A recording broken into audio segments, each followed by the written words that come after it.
ஜாதகத்துல லக்னத்துக்கு 3ஆம் அதிபதி யாருன்னு பாருங்க. லக்னாதிபதிக்கு 3ஆம் அதிபதின்னு யாருன்னு பாருங்க. இந்த 3ஆம் அதிபதி தான் ஒரு ஜாதகத்துல முயற்சியை குறிக்கக்கூடியது. உங்களுடைய கம்யூனிகேஷன குறிக்கக்கூடியது. உங்களுடைய இடப்பெயர்ச்சிய குறிக்கக்கூடியது. உங்களுடைய தைரியத்த குறிக்கக்கூடியது. உங்களுடைய விடாமுயற்சி, துணிச்சல குறிக்கக்கூடியது.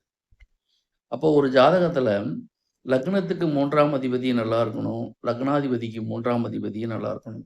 இப்போ லக்னத்துக்கு 3ஆம் அதிபதி நல்லா இருந்தா, ஜாதகருக்கு துணிச்சல், தன்னம்பிக்கை, தைரியம், விடாமுயற்சி, கம்யூனிகேஷன் இதெல்லாம் நல்லா இருக்கும் அப்படிங்கிறது உண்மை.